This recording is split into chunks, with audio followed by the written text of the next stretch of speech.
Hello everyone. तो आइए आज हम शुरू करते हैं कक्षा 6 का गणित का अर्धवार्षिक परीक्षा सितंबर 2024 का सॉल्यूशन यानी उसकी आंसर की। तो सबसे पहले यहाँ पर कुछ इंस्ट्रक्शन लिखी हैं।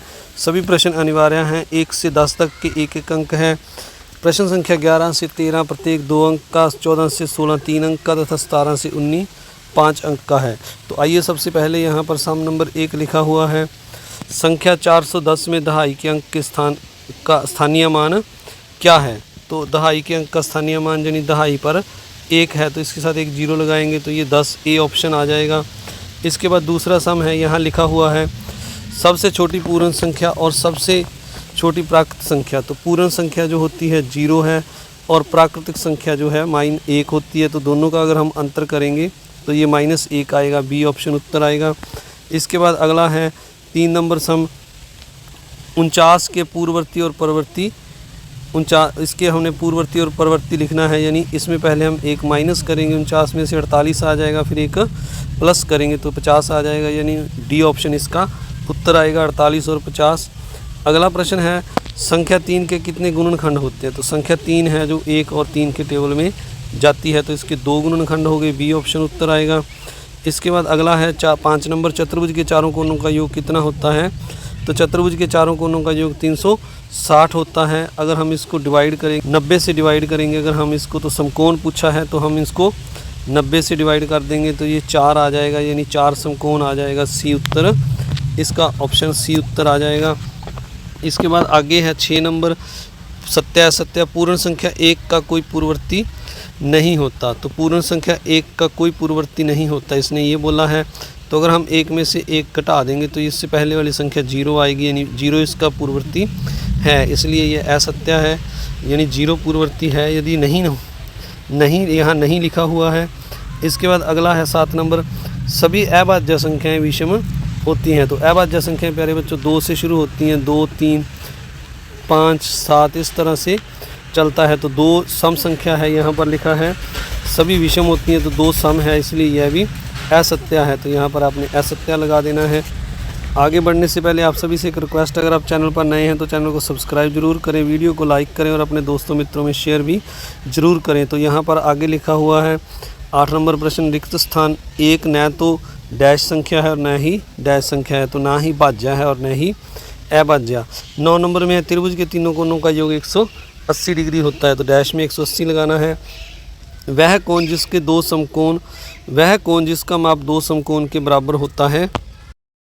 तो इसमें 10 नंबर में आएगा रिज्जु कोण कहते हैं, तो आपने यहाँ पर रिज्जु लिख देना है। इसके बाद अगला है सरल करो। तो यहाँ पर पहले सम में हम यहाँ पर लिखा हुआ है ए में -137 प्लस -354। तो पहले ब्रैकेट खोल लेंगे तो प्लस माइनस हो जाएगा, -137 -354। अब दोनों पर माइनस का साइन है तो दोनों को हम जोड़ देंगे तो ये 491 आ जाएगा माइनस के। इसके बाद सेकंड पार्ट है जो इसमें हमें लिखा हुआ है 52 माइनस ब्रैकेट में फिर माइनस, तो माइनस क्या हो जाएगा, प्लस हो जाएगा। तो आप पहले यहाँ पर प्लस लगा लेंगे, दोनों के बीच में 52 + 52। अब इन दोनों को हम जोड़ेंगे अगर तो ये 104 आ जाएगा प्लस का, तो 104 आपने लगा देना है। इसके बाद आगे सम है 12 नंबर 20 से छोटी सभी अभाज्य संख्याएं लिखो। तो 20 से जो छोटी हैं अभाज्य संख्याएं 2 3 5 7 11 13 17 और 19 तक आपने लिख देना है। 13 नंबर सम है एक घड़ी की सुई कहाँ रुक जाएगी यदि वह 12 बजे से प्रारंभ होकर घड़ी की दिशा में घूर्णन करे। तो 12 बजे से प्रारंभ करके अगर हम देखें तो 1/2 घूर्णन करना है, यानी आधा चक्कर लगाना है। तो आधे चक्कर का मतलब है 1/2 घूर्णन में 6 घंटे होते हैं। तो अगर वह 12 से चलेगी तो आधे घूर्णन के बाद वह 6 पर आ जाएगी, तो यानी इसका उत्तर 6 बजे आ जाएगा। इसके बाद अगला सम है, यहाँ पर लिखा हुआ है 14 नंबर सम में -32 में से -40 को घटाओ। तो -32 -40। तो अब इनको हम घटाएंगे तो पहले ब्रैकेट खोल लेंगे तो ये माइनस प्लस हो जाएगा, -32 + 40। तो इनको घटाएंगे तो ये 8 उत्तर आ जाएगा इसका। इसके बाद इसका जो बी पार्ट है इसमें यहाँ पर लिखा हुआ है 11 + -7 और 7 का योग। तो हम लिखेंगे 11 प्लस माइनस 7 और प्लस 7। अब ब्रैकेट को खोलेंगे तो ये प्लस माइनस माइनस हो जाएगा और 7 को इसमें जोड़ेंगे तो ये 11 माइनस 7 प्लस 7 हो जाएगा। 7 और 11 को जोड़ेंगे, दोनों का योग 18 आ जाएगा। 18 में से 7 माइनस करना है तो इसका उत्तर 11 आ जाएगा। इसके बाद जो अगला सम है 15 नंबर, इसमें जो पहले सम में लिखा हुआ है ए में 8 घंटे एक दिन की कौन सी भिन्न है, तो 8 घंटे एक दिन में 24 घंटे होते हैं, तो हम 8/24 लिख लेंगे और इनको काट देंगे तो 1/3 भिन्न आ जाएगी। अब 40 मिनट एक घंटे की कौन सी भिन्न है, तो 40 मिनट जो हैं एक घंटे में 60 मिनट होते हैं, तो हम 40/60 लगाकर एक घंटे में 60 मिनट लिख लेना है। 40/60 लगाकर इनको काटेंगे तो भिन्न जो है 2/3 आ जाएगी। तो इसने इस तरह आपने 15 नंबर सम करना है। आगे बढ़ने से पहले आपसे एक बार फिर से रिक्वेस्ट, अगर आप चैनल पर नए हैं तो चैनल को सब्सक्राइब करें, वीडियो को लाइक करें और अपने दोस्तों मित्रों में इस वीडियो को ज़्यादा से ज़्यादा शेयर भी ज़रूर करें। तो अगले सम में लिखा है सरल करो 16 नंबर में 1 सही 1/3 प्लस 3 सही 2/3। तो पहले इनको खोल लेंगे, 3 को 1 के साथ गुना करेंगे, 3 एकम 3 और 1 जोड़ देंगे तो ये 4/3 हो जाएगा। दूसरा 3 को 3 के साथ गुना करेंगे तो 3 9 और 2 जोड़ देंगे तो 11/3 आ जाएगा। अब इन दोनों को हम जोड़ देंगे, नीचे एलसीएम सेम है 3 आएगा दोनों का, तो 11 और 4 को जोड़ देंगे तो 15/3 आ जाएगा। अब इनको हम काट सकते हैं, 3 एकम 3 5 3 15, तो यहाँ पर हमारा 5 जो है इसका आंसर आ जाएगा। इसके बाद अगला सम है जो 17 नंबर सम, इसमें लिखा हुआ है 5 अंकों की सबसे छोटी संख्या लिखो और उसके अभाज्य गुणनखंडों के रूप में व्यक्त करो। तो हमने जो 5 अंकों की सबसे छोटी संख्या है 10,000 लिख लेना है, फिर इसका आपने एलसीएम निकाल देना है, पहले 2 पर जाएगा और फिर 5 पर जाएगा। तो इसके जो ये गुणनखंड आ जाएंगे, 2 हमारे पास 4 बार आ गया और 5 भी 4 बार आ गया, तो ये हम यहाँ पर अभाज्य गुणनखंड लिख देंगे। इसके बाद अगला सम है, यहाँ पर लिखा है एक व्यापारी के पास 78,592 रुपये थे, उसने 40 रेडियो खरीदने का ऑर्डर दिया और प्रत्येक का मूल्य 1,200 रुपये है। इस खरीदारी के बाद उसके पास कितनी धनराशि शेष रह गई, तो हम लिखेंगे एक रेडियो का मूल्य 1,200 रुपये, 40 रेडियो का पहले हम निकाल लेंगे, 1,200 को 40 के साथ गुना कर देंगे तो ये 48,000 रुपये आ जाएगा कुल। अब उसके पास रुपये जो हैं 78,592 हैं, तो शेष धनराशि के लिए हम 78,592 से 48,000 को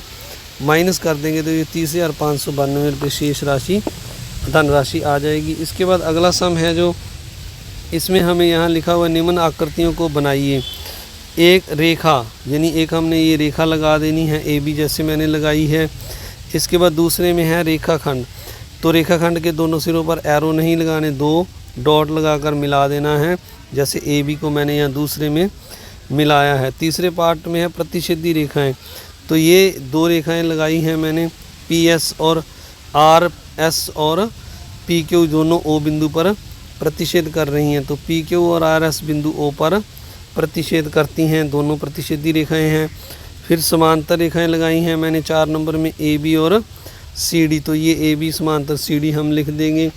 5 नंबर में है कर्व, तो कर्व आप इस तरह से लगा सकते हैं जैसे मर्जी, ये क्या है एक कर्व है। तो इसके बाद इसका यहाँ वाला पार्ट है, इसमें लिखा हुआ 1 से 10 के बीच कोई 3 संख्याएं का प्रयोग करके नीचे दी गई पजल को हल करो। तो अब हमने इस पजल को हल करना है, हमने सिर्फ 3 ही संख्याएं लेनी है। आगे लिखा है दी गई पजल को हल करते समय नियमों का ध्यान रखें।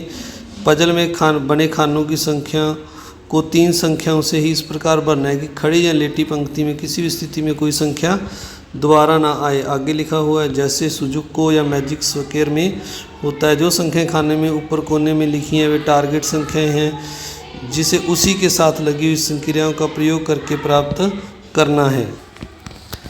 आगे 3 नंबर में लिखा हुआ है मोटी रेखाओं को गिरे खाने टारगेट संख्याओं से गिने जिसमें अपने हर संख्या इस प्रकार भरनी है कि दी गई संक्रियाओं का प्रयोग करने के बाद आपको टारगेट संख्या प्राप्त हो। जैसे पहली लेटी पंक्ति के पहले घर में टारगेट संख्या 8 है, आप द्वारा चुनी गई तीनों संख्याओं में से कोई 2 संख्याओं के जोड़ से प्राप्त होगी। तो आइए हम इसको हल करते हैं।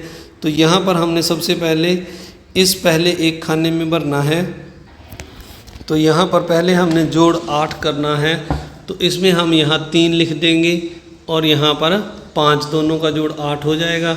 इस तरह अगर हम इसमें देखें जोड़ 7 करना है तो 7 के लिए हम यहाँ पर 2 और 5 लिखेंगे, तो 5 हम यहाँ ऊपर लिख देंगे और 2 नीचे लिख देंगे। इस तरह यहाँ पर 5 जोड़ करना है दोनों खानों में, तो यहाँ पर पहले हम 2 लिखेंगे और फिर 3। तो इस तरह पहली जो लाइन है इसमें कोई भी संख्या रिपीट नहीं हो रही। इस तरह आगे जो है यहाँ पर 5 हमने योग करना है तो 2 और 3 का योग 5 होता है। तो इस तरह से अगर हम देखें किसी भी तरह से कॉलम या रो में कोई भी संख्या इस तरह या इस तरह से रिपीट नहीं हो रही, तो इस तरह आपने इस युक्को को, इस वर्ग पहेली को पूरा करना है। इस तरह आपका ये जो आपका अर्धवार्षिक परीक्षा का ये पेपर था पूरा होता है। आप सभी इस वीडियो को ज़्यादा से ज़्यादा शेयर करें और लाइक करें। अगर चैनल पर नए हैं तो चैनल को सब्सक्राइब भी ज़रूर करें। Thank you very much.